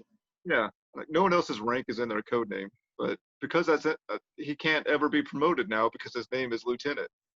That's true. And is the idea the code name is what the enemy is supposed to know or not supposed to know? That's the only thing they're supposed to be referred to as. Right. They don't know their real name. They only know their code name. Wouldn't you not want your rank given away so the enemy won't target you? You would think, but. Okay. But it isn't Lieutenant Falcon. Wasn't he kind of a F up? Like he got seduced by the Baroness and screwed up something? In the cartoon, he was a real asshole. Yeah. Because it goes Hawk, Duke, Lieutenant Flint was Lieutenant, then Beachhead. And Beachhead was always a dick, and he had to be reminded that he's lower ranked than the other. Where does Barbecue fall in all of this? He only fights fires. Why is he always on the front line? Because he's from Boston. Yeah. With that real thick accent. He wants you to know the accent is there. So Xtreme, tell me about your I want to talk about, you have a very unique, because whereas Biran is a little all over the place with his collections, you have really focused on G.I. Joe with figures and comics for the last 2 years, or not even? It's been a year at time that this video comes out, which is crazy because I've amassed a lot in 1 year. But yeah, comics and then this new line that just started of toys. What was did something spark your interest in all this again? I wanted a big comic book line to get into and kind of give a try, and with the intent of just reading it. And I was foolish enough to think that I'd just buy a trade, and then when I'd read that one, I'll just go buy the next one and keep going. And then I got like 8 in, and I started looking forward and realizing that these would become collectible too, so they were hard to track down, and it's become a whole thing. Okay. How many G.I. Joe figures of the new line do you have now? Not as many as Brian. It's not a contest. You know what? Don't try to keep up with them because you're not going to win. I have 4 currently, and I have 2 pre-orders that haven't shipped yet. So probably like maybe 15 years ago, maybe longer, I remember having a moment where like, I want to get the old G.I. Joes I used to have as a kid. So I find a seller on eBay. They look clean. They look like they're nice, but they're opened. They were fucking disgusting. They were all sticky. And I'm like, how the fuck, like there's an adult, and I could have been maybe from when he was a kid, but he's like, I took great care of him, and the pictures looked great. From that moment, I'm like, I'm not going to buy used action figures ever. Like, did you give him a fig bath? A what bath? Did you watch the fig bath? Did you watch the Major Wrestling Pod, I think? No, is that Zack Ryder's podcast? Yeah. What does he say to do? He gives him a fig bath. He puts him in the bathtub with himself and washes Oh, him. With him, he gets in the bathtub with his action figures? I thought you meant like fucking figs, like Fig Newtons. No, like figures. No, I know now, but a fig bath. It's like when someone says you got to like fucking bathe in tomato juice or whatever. You know what I mean? Like, yeah, you got to take a fig bath. Like, fig bath, that's going to be stickier than they were before. You meant a figure bath. Yes. I think it was just, I tried to clean them up. Like the Zartan was all fucked up. I'm like, and they were all like broken at the joints because the rubber band's fucked up. Yeah, the O-rings degrade and break. I'm like, this was dumb. And I didn't spend a lot, thankfully, for that. So I'm like, I'm just going to buy new shit, whatever. I don't need to relive. I will say the weirdo guy next to Grognard's Wax Packs Games does have a very large collection of vintage G.I. Joes that are in good condition. Yeah. Like, Are any of them for sale? Yes, only his custom ones are not. Because back before when he had 2 shops within a half mile of each other for some reason, I went to one of them and I bought a wetsuit and it had everything. It had all of his accessories, and wetsuit had a lot. Yeah. And it was mint. It wasn't carded, but it was mint. Usually, like, you just get like one fin on the foot. Yeah. Not it. So you're is that kind of your only action figure toy obsession right now, Xtreme? For the most part. I mean, I got the Cody figure from the AEW line, but I don't think I'm going to get a whole lot of those. I hear the AEW line is kind of hard to find. It's not as hard to find as G.I. Joe. Well, but no. It's weird. It's Yeah, I mean, we'll get into mine in a second, but so you're not going to get into wrestling figures per se.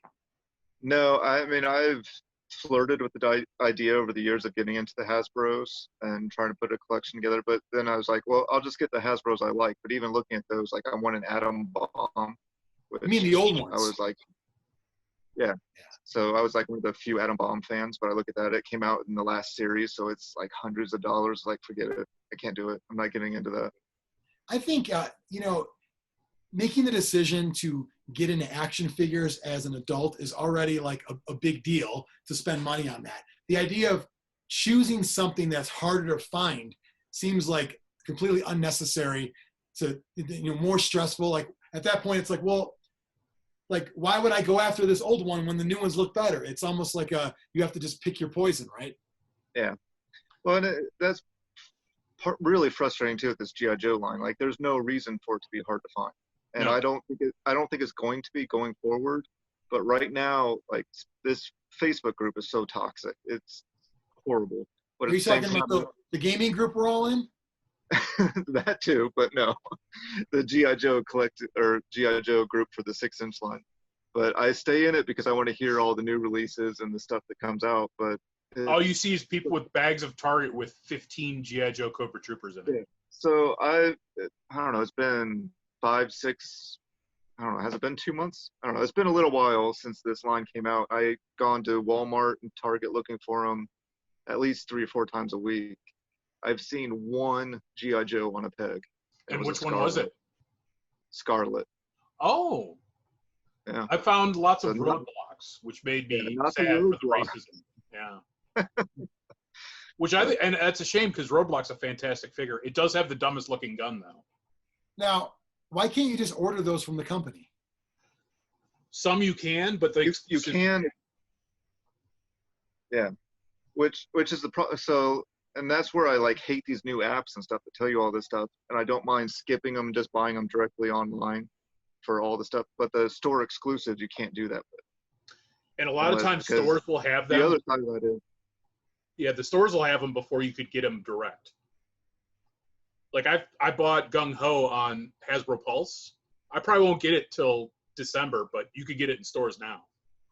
And Gung Ho still a Marine?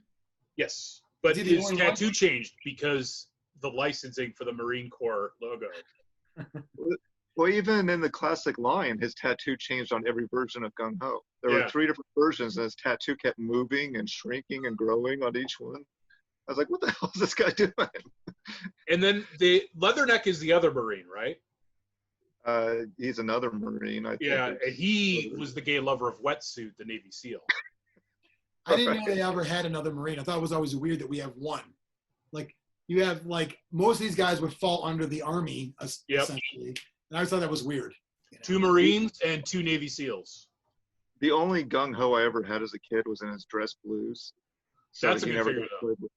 It was a good looking figure, but he never got played with. I was like, what are you doing? Like, what did you You're do? wearing a March business in the suit to a corner? battle? I didn't even know that existed. I just had the jean vest, right? Yeah. Yeah. So The new one looks like Chuck Liddell. It looks like they literally base it off Chuck Liddell. maybe he'll play him in a movie one day. He played him in a short that they made, I think. Now, wasn't there a movie about Gung Ho with Michael Keaton? Yes. And Ken Watanabe. Right. That was not about the character. Gung That Ho. was a great movie, though. That was good. George Um, Wendt was also in it. Oh yeah, I guess so. Xtreme, anything else with your figures? Nope, that's about it. I'm not really collecting any per se. Any figures I have like a, usually they're on like a shelf of some sort. So here is a Faith action figure from probably 20 years ago. Still have. A little beat up from my own penis, but I've got Star Wars from the Power of the Force era. We've looked at the Zuckuss and all the bounty hunters and just a handful there. I love those figures because one, to me, that was when those came out like in the mid 90s, it was like I'm getting back into toys, but now I'm older and I could afford to buy whatever I want kind of thing. And those just do this. They didn't do anything, which was great. I didn't need that. what I noticed as the prequel started coming out, they're re-releasing figures, and now it's press a button and Obi-Wan's arm goes like this. Why the fuck would I want his arm to go like this? That doesn't do anything. Well, you're supposed to have it so like a barrel comes rolling down and then his arm hits it in a trap. No, I just wanted to stand here and do this. Or they have little microchips and you put them on a thing and they say a sound. Yeah, that was a thing too. It came with like the comlinks, whatever they have, Yeah. and you put him on there and he talks. I don't like that kind of stuff. I almost started buying, because Hasbro, who owns the G.I. Joe Classified series and the Marvel Legends, they have the Star Wars Black series. What is it called? Star Wars Black series. That's their 6-inch adult collectible G.I. Joe. Wow. Or Star Wars. The last ones I bought, and I don't even know where they're at anymore. They were, was it called Unleashed or Force Unleashed or something? No, that was the video game. There was some series when they were like McFarlane-esque and they were probably 8 inches tall. And there was like a just ridiculous looking like Boba Fett where he's flying up. And I was like, I'm just kind of done. So for figures, I don't really buy any now. I am buying some of the new AEW ones I didn't order because, you know, it was something that I love watching it. I'm like, you know what, why not? It'll kind of something to get there. So I've got allegedly in the mail from Ringside Collectibles will be the ring Jericho that comes with a table and there's cheese and crackers, I believe, with it. The accessories is what sells it. Because that was the bit of the bubbly episode of Dynamite, but it also comes with the AEW World Title belt too. So I wanted to get that, and I got the Young Bucks as well. So I might get a couple other ones down the road. Probably just the guys that I like a lot. You know, like I'll probably get Hangman and MJF. Maybe I don't know. We'll see what the next ones come out with, but I'm not going to go nuts with it. I don't really. I still like it. That's the thing about wrestling. I like that there's a ring, so you already have a display option. Right, so you're in the ring. That's great. I don't want to go nuts with this. I don't. They already are kind of expensive. I haven't bought action figures in a long time, and are they like $20-25 each? Yeah, they're 25. That's the standard price for 6-inch. But I think they're at Walmart for 20. But I already ordered them because I didn't know they were gonna. Yep. I thought I'd get them before whatever. I don't really want to do the whole hunting things. I just don't really like that. So I'm trying not to go nuts with it. I don't really want to buy a lot of toys. With wargaming, it's already enough things that I can buy, and they're tinier, but I can use them in games. So a little more multi-purpose than going nuts into figures.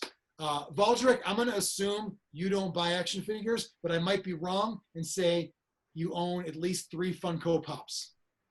That's exactly how many I own. Wow. 3. And what are they? Nick Foley. Okay. Bandit from Smokey the Bandit, and Little Sweet. Very nice.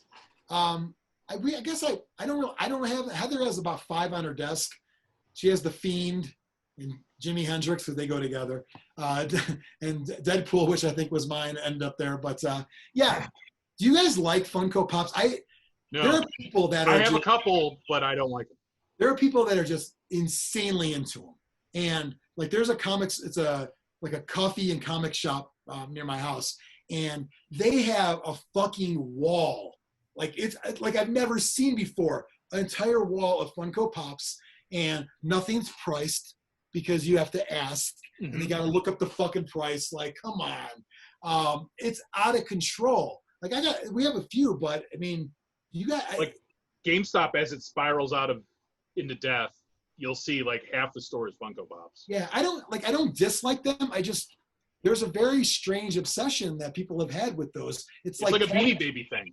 Yeah, Cabbage Patch, Beanie Baby level, right? Xtreme, you got a few. Have you noticed that a little bit?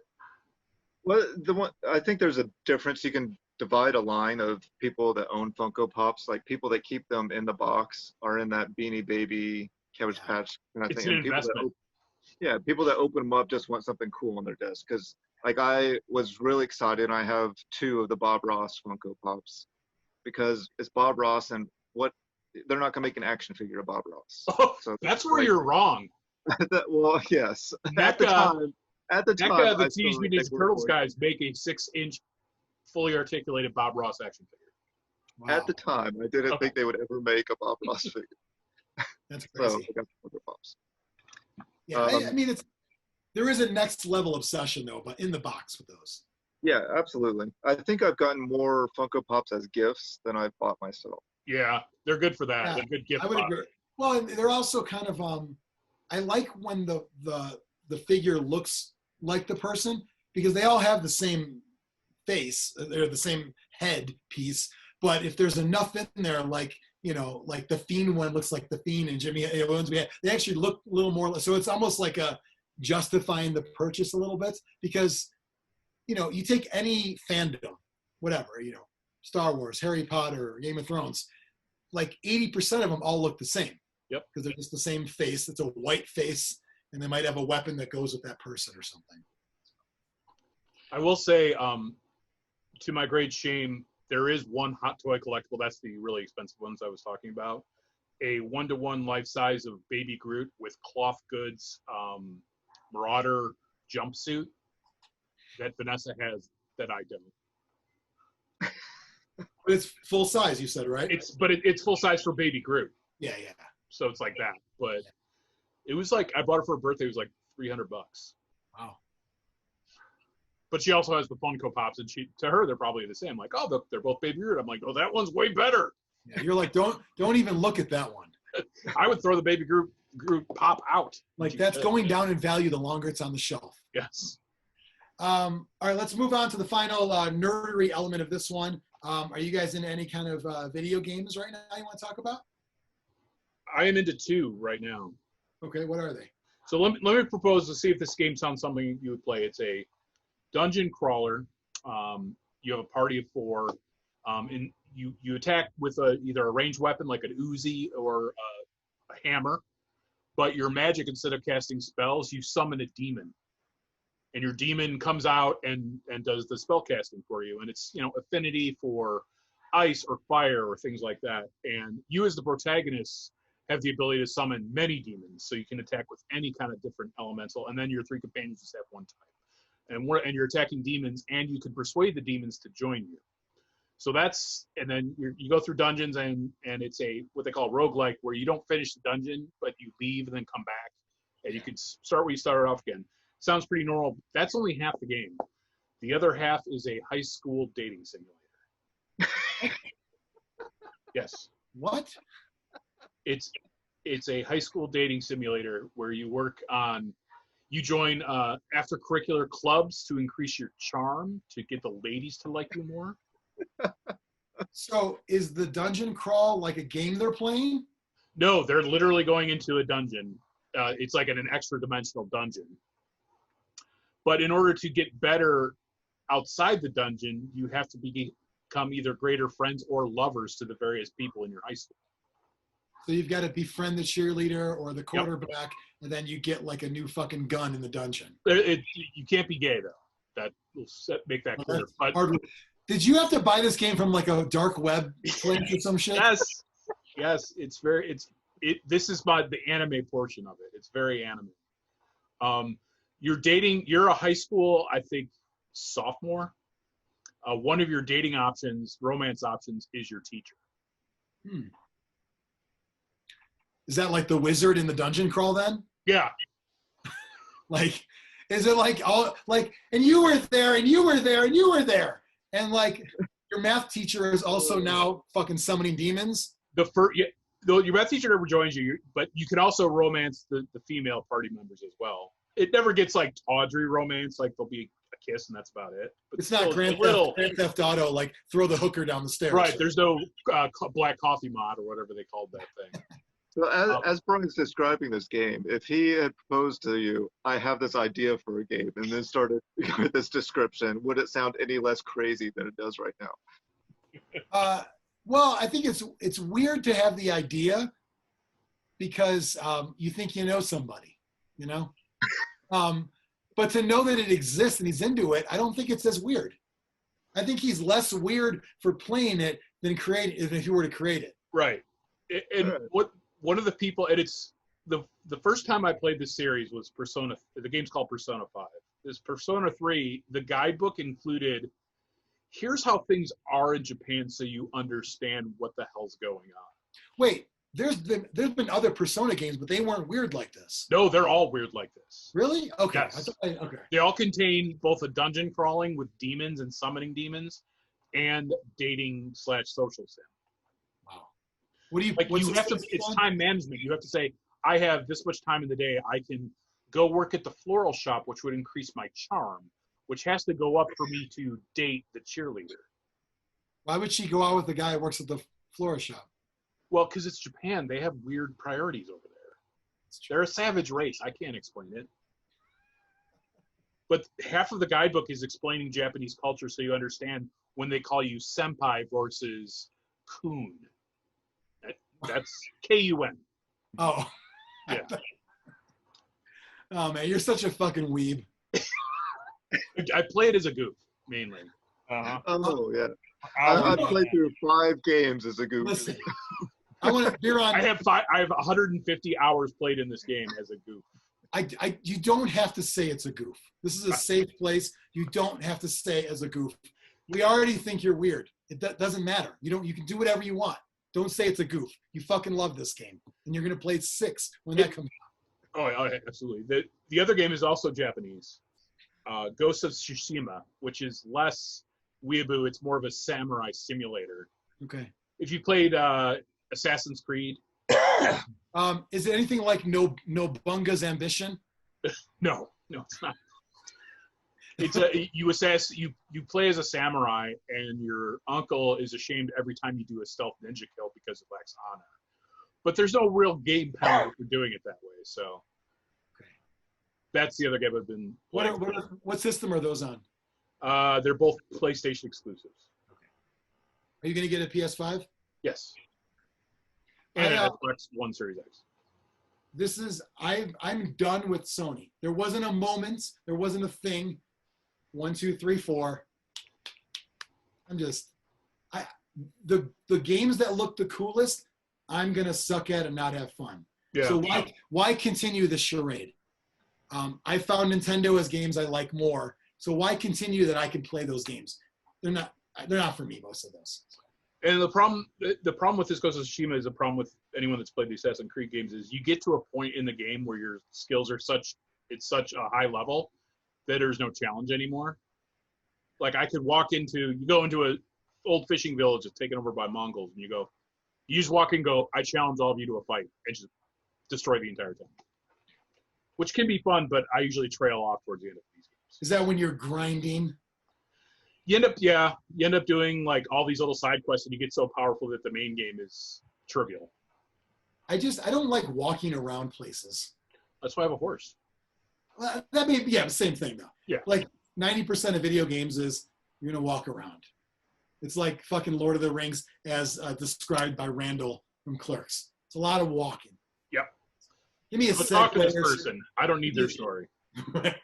Like, please, my family's sick. We need medicine. Well, I can get the medicine, sell it to you, and give it to you. It's like, oh, I'm gonna fucking kill the family anyway. Don't worry about it. So those are my 2 most recommended games that none of you would probably be interested in playing. Yeah, probably not.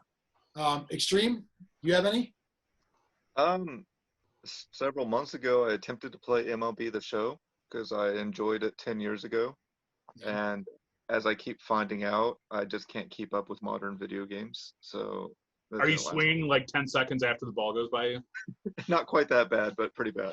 I had to turn all the difficulty things down, like way down, and like, oh, now it's fun. There's something about baseball video games that, like, if you're playing with another real person, you almost have to be like, you have to throw the next one down the middle. Like, only strikes. Like, there has to be a rule because in all these games, pitching is so powerful that you can do whatever you want to manipulate the pitch, and the guy's not going to hit it or cleanly hit it. So you almost have to be like, when it's full count, you got to go down the middle. We had to have a house rule because that's the only way those games are ever fun for me. That's my problem when I play real players. I swing at everything. Yeah, because they all look good. I had taken the difficulty levels down, but I didn't realize how far down they actually went. So then I was playing, I was like, man, I'm getting really good at this game. And I went to look to bump it up a level, and I was like, whoa, I'm like below beginner, rookie. I didn't know there was a level below rookie for people that have special needs. It's called accessibility options. every pitch was in the strike zone. I was just crushing it. So then I turned it up to like rookie, and I sucked. I was like, this blows. I'm done. To be fair, Xtreme, if you were facing off in real life against a rookie professional baseball player, you would also get your ass kicked too. That's very true. You know. Listen, I don't want to. One thing I liked about the show is you could say, "I just want to bat." Yeah, can do that. Just have the computer do the pitching. I don't want to brag, but I got 2 solid contacts hits against a Schaumburg Boomers pitcher once. Just saying. Was he throwing batter's practice, or was he trying to get the heat past you? Of course he was trying to get the heat past me. What the fuck are you thinking? Do you throw underhand? No. Last year, so we were doing a softball thing at work. We went to a batting cage, and of course I decided to be an asshole and step into the fast pitch baseball where you have to wear a helmet. It would have been right back to the pitcher. It would, but for me that was like a hit in a I think 80-mile-an-hour cage. And I thought that was the greatest thing in the world. Even though it was the worst hit ever, it felt like the greatest thing ever. My hands felt like they were shattering. Like it was like, this is so It sounded good when you made contact? It did, yeah, it did. And then I walked out and got hit in the head. Are there any other games? Because you said months ago you tried a baseball game. Anything now, or are you kind of out of video games? No, I've been out for a while, but I gave this another try because I was at home and doing nothing anyway. But I'm not even really interested in any mobile games or like any kind of gaming at all. That's doesn't have any interest for me. I will tell you that, Valdric, do you have anything you want to get into, or are you? No. Okay, just checking. He's too old for video games. He's like, are you guys still doing Defender? Like, we're not. Asteroids is out too. I'm sorry. Well, all of our wives are playing Animal Crossing, right? Oh yeah. Yeah, I started it. So when the game first came out, we both played. The first thing I did before anything else, I'm like, well, I can't look like this. I made a Punisher shirt. It was fucking awesome. And then I built the house, did a little fishing, got my ladder, and said, we're done. But I got that fucking Punisher shirt. Still can't make a bald kid. I don't get that. Everyone has hair. I can do a bald kid. But anyway. Getting one of these, a Switch Lite, rekindled my love for video games because, like I mentioned earlier, playing PS4 and finding the games I'm good at, I don't want to play. And the games I want to play, I'm not going to be good at. It's very exhausting. Like buying a brand new Star Wars game because it's a canon thing, you want to do it, realizing I can't fucking do anything. I was playing whatever the one, your Vader's sidekick, Vader's Padawan, and I'm trying to throw stuff with the Force, and I'm like, this is ridiculous. I don't know what the fuck to do. It's way too complicated, and it's so frustrating. Now, when I play Switch, I can find games that I like that I'm also good at. Xtreme with sports games. So I just bought NBA Battlegrounds 2. It's on sale for $7.50. So it's a cheap ass game, and it's supposed to be like NBA Jam, but now modern era. And it's fucking awesome. It's a ton of fun because it's 2-on-2, and you have players that are current and then players from when we were kids and previous, and you have to build them up. You buy packs of cards you can buy everybody. I'm not going to spend real money to get everybody. I'm going to do challenges. They give me packs of cards. I open the cards and I get players I want and I form teams from them. It's awesome. It's a fucking blast. And it was $7.50. Like, I would never get that on PlayStation. There's a store, but I mean, there's something about finding these cheap games that are great. So that one is awesome. I'm having a blast with it. And then I mentioned to you guys before, I'm still playing it because it's great. It's a $5 game called Goblin Sword, and it's fucking great because it feels like Mega Man or Castlevania, any of these side-scroller games, but better graphics, not great, not trying to be great, but it is challenging as hell because every time I beat a castle, the levels get harder and harder. You got to collect treasures and crystals in every level, and so you keep replaying them to get everything in each one. And it's crazy that I could buy a game like Luigi's Mansion 3, and I don't really like it that much. That was $50. The games that are cheap, I'm playing for hours and hours and hours. So one thing I've realized, and Switch makes it so easy, especially we each have one. You can buy one game and put it on 2 systems. like, I can't believe the amount of fun games that are out there for like pennies. And I don't have to buy the latest Mario game. I don't have to buy the game that everyone says is cool, because I'm having way more fun with the independent games. Like, there's a game that you're basically shoot zombies around, and it gets harder and harder and harder. It's called like Guns, Gore, and Cannoli 2. And it's like a whole like mobster theme. And it was like $2, and I've played it for 20 hours. Like, it's crazy. So that's what I love about Switch that I never found any other system is I can have the most fun with what many would call garbage games, and I'm just having a blast with it. I always have to have the latest, greatest. I don't Every need console. I'm over it. I'm like I said, I'm actually mad that they didn't make another version of NBA Playgrounds. It's they did 2. This is the second one, but it's great. So yeah. Well, a lot of these games that, like, I used to love Madden and NBA 2K and all these games, they've now filled them with all these microtransactions that they're not playable.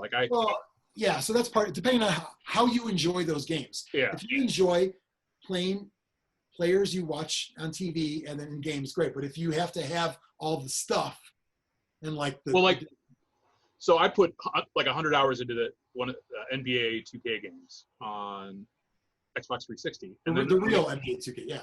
Yeah. And then I play it now. It's like, I always like to create a team with all my friends on it. Like I do make them all look like me and my friends. And that's the best way to do it, yeah. And we'd all look ridiculous. And I'd have a giant blonde afro and be really fat, but could still dunk and max out my stats. Now it's like, you could still do that, but you're going to be terrible. All of your ratings are going to be 50 out of 100, and you have to either pay real money to get stats or play literally 50 seasons of a game with your shitty ass guy. Yeah, that's something that I've learned in sports games. First off, they always have to have a twist for me. Like playing Mutant League football on Switch is great. I don't want to play Madden anymore. I'm just over it.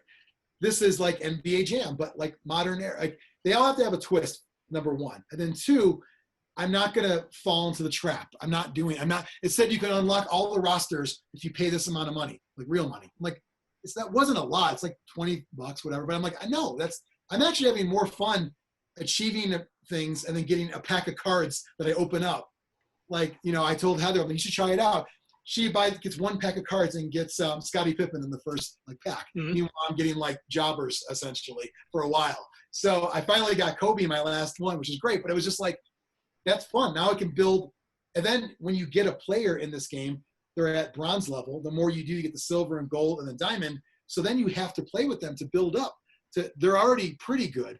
You can make them really good. So and then there's a 3-point contest that's super addicting. So it's just a fun game. Well, I used to love like the early games where, all right, here's your stats, and you can move your stats around a little bit if you want to be faster but weaker.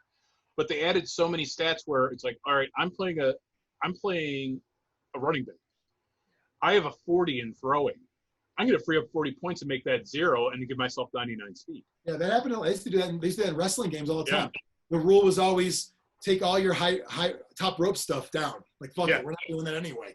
And then you got like more things. All of a sudden, you're like, your arms were stronger than the strongest guy in WWE. Mm-hmm. So I'm, having fun with those. So for me, I like sports games a lot, but they all have to have some kind of twist. Just because the other ones get a little too much. I don't want to say too difficult, but like just too many things going on. So it was always fun to set challenges. Like, I want to make Jay Cutler the number 1 rusher in the NFL. So one entire season, I would just do quarterback sneaks the entire game. That's awesome. There you go. I remember. So in when they first updated Mutant League and put the Dynasty Edition in, I took the Mutants, the Bears team, and I from the free agent pool, I found Jay Cutler, whatever his name was, whatever, Jade Cutlet or whatever he was. He was, and he had all these like high stats for throwing, and then under intellect, it had like a 10. And it was just hilarious. Like, decision making was all low. And I took him. Did it have marked down that he has diabetes? It should have put that in there too. With bad attitude. But I had fun with that. So for me, I like the sports games, but they're a twist. Or I also really like I said, I love going to the Switch store, watching a video or going to YouTube watching a video, and then I'll put them all on my wish list, and then I get an email when they go on sale. And that way, it's like, if the game sucks, I spent $3 on it. Who gives a fuck? The worst crime is that it's taking up storage on my card. But it's great. So for me, like, this Switch has been the best video game system I've had for the last 20 years. I'm having way more fun with that than any other system. So it's the way I enjoy it now. I heard they have Blood Bowl for this. Should I get it? Do they? I don't know. I think they have Blood Bowl on all the systems, right? I don't think the Switch has it. Oh, maybe not. Oh, it'd be kind of hard to see on the screen too, but yeah. Whatever that game is. People seem to like Blood Bowl. All right, well, that's the end of this filler episode. Once again, it's under the category of not as good as some other ones. That's okay. They're not all winners. You know what I mean? Next episode, we're probably going to review a game again. That's going to be awesome. I wonder what it's going to be. Does anyone want to say? Or do we want to not be on the spot right now? We don't be on the spot because we might want to move it around. Okay. You don't want to commit to Frostgrave? Fine, whatever. Fucking whatever. Your loss. Your loss, Biran. Your loss. Your loss. Well, join the discussion in our Facebook group called Zlurpcast Discussion. Follow @Zlurpcast on all your social media. Get yourself a shirt like Xtreme. Is that right? Whatever, it doesn't matter. You put it in every one but the right one. I know. I did it on purpose, obviously. It wasn't going to fall into this trap. Get yourself some swag at zlurpcast.net. Subscribe to this channel. Tell your friends that Zlurpcast is in its phase 3. What does that mean? Well, it means we're doing a lot of shit. We doubled our size. Biran takes a pill to double his size. We do that on this fucking show. 2 times 2 is 4. That's what the show is now. It's already double better than season 2 of Zlurpcast. Not as good as season 1. If you ask anybody, they're going to tell you that. Remember the Star Player interviews? Yeah, we all remember that shit. It's over. It's done. So time to say our goodbyes.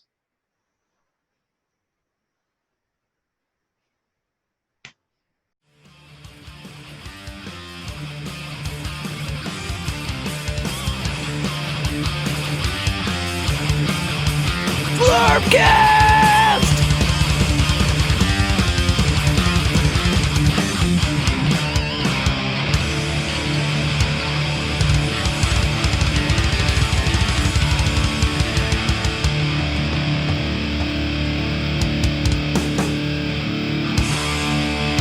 Brought to you by Zomboy. Eat flesh.